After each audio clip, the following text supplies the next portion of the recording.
Namaste. My name is Abraham Verghese. I lived in the UK for 45 years and my main practice was as a barrister.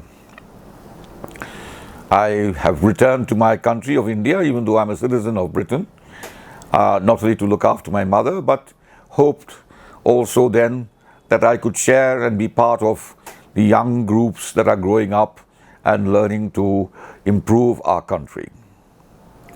I have certain opinions which may not be what you think, and so therefore I am not asking you to accept me as in any measure, by any standard, as an expert in what I talk about.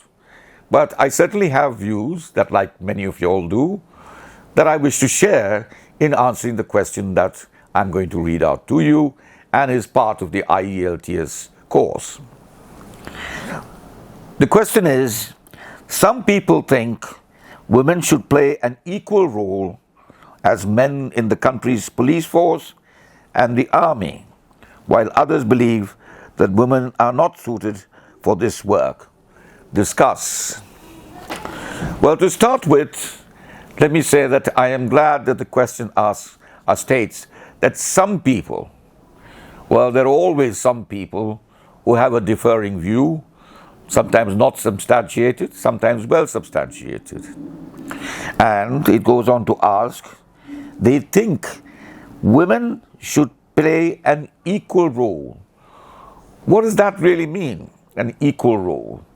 Does that mean that every position that a man that is there occupied by a man must be equally occupied by a woman? Or does it mean that women should also be able to rise to those ranks without any encumbrance, without any unnecessary hurdles, in the same right and manner than that given to men? I think I agree with that. As far as the practicality of it goes, I'm afraid there might be certain difficulties in relation to that because, and this is what I hold fundamentally, women have an inherent nature given by nature itself, which is very demanding upon them. Whether it's fair or not is another matter. It is not for me to decide, save to bring it up. And that is to have a family. Most people in the past use that in firms to discriminate against women, which later on we found out was totally unjustified, and that society lost a great deal of power and an improvement and a good heavy contribution from women who are also given equal rights to improve themselves and to enter the market space as equals, mind you. It is just like having a partner.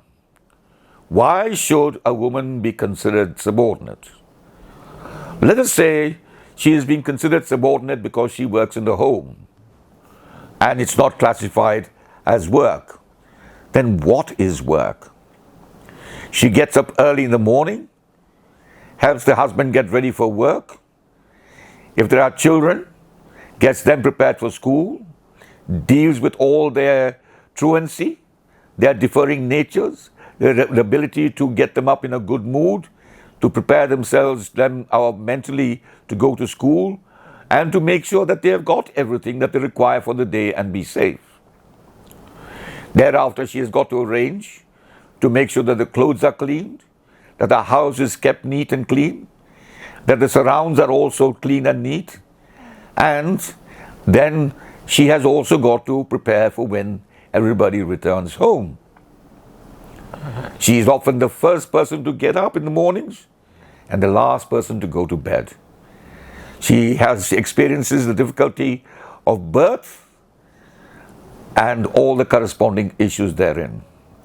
She has a difficulty while maturing, which only finishes temporarily during childbirth, but continues until old age, until they feel it necessary to get out the necessary parts of the body connected with childbirth.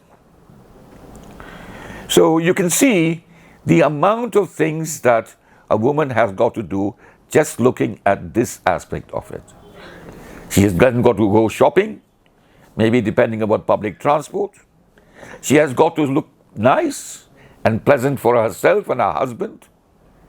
She has got to make every effort to be a woman, and that is not easy. It is, to me, a very heavy demand on women. But let us say there are women who can overcome this and successfully too, and have families of the same standard and the same capacity as other families while still pursuing a profession or a vocation or an avocation. Then imagine that she has got to deal with that also.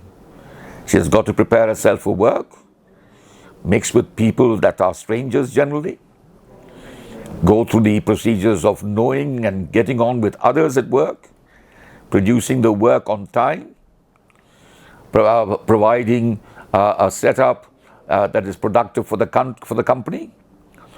Leaving home is another process. And so altogether, it is rather cumbersome, very unfair for most people, especially men, to criticize them. And then don't forget, above it all, she has got the responsibility of the family. And believe you me, if you think about it seriously, she is the decision maker. She is the manager of the family. She looks after the finances in most instances, and she does so extremely successfully. So, a woman is made up with various abilities. And to lose these abilities just because they are women from the armed forces or the police is a dreadful crime, I would put it, against humanity, and a dreadful crime against society. They should be given every opportunity to be able to rise as much as they wish to, depending upon their talent and depending upon the level to which they feel they can cope with all the other burdens that are there. They are fearless in battle. They are just as nationalistic, if not more in certain instances. And they are able to preserve themselves and go through life in a far more practical manner than men can. Now, in a war situation, in a confrontation situation, like the police and so on and so forth, we can make sure that their safety is paramount. Not by protecting them in battle, but making sure that they get equal coverage, equal protection as anybody else. Excuse me. Right? And as far as the police situation is concerned, they will be the best people to handle other women criminals. The presence of women in the midst of men is always a balancing factor, and it helps bond that society. It helps advance that society. It helps sharing common values and the many other social issues that are important in the progress of our lives. Let me also put it this way, that where women are included, and I here emphasize particularly, not just in the Army, the Navy, and the Air Force, because only the Army is referred to in this question.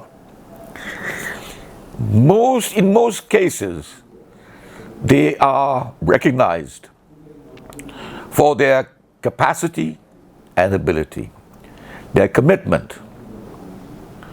So we must give them due deference for all the amount of work that they put in to live to their satisfaction, to their ambitions that they as women have, just as men have.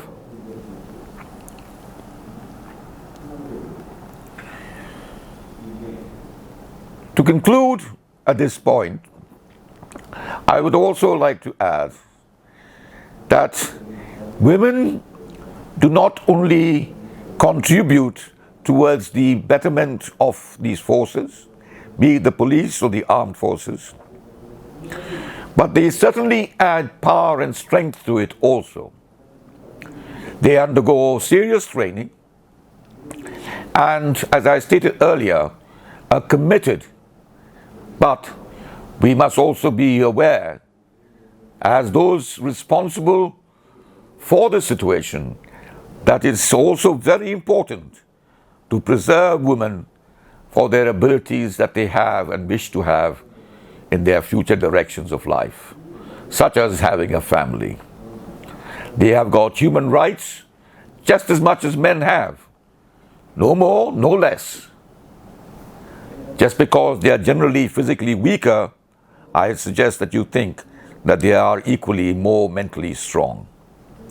So in every way that I have mentioned so far, I suggest that certain safeguards that are necessary, particularly for women, which can be expensive, which can be difficult. Women should be able to participate with equal force and enforcement, and through enforcement, in the police forces and in the armed forces. Mind you, I am not an expert, as I've said very clearly, so please understand that these are my private views at the moment. Thank you very much, lots of respect, lots of love. Namaste.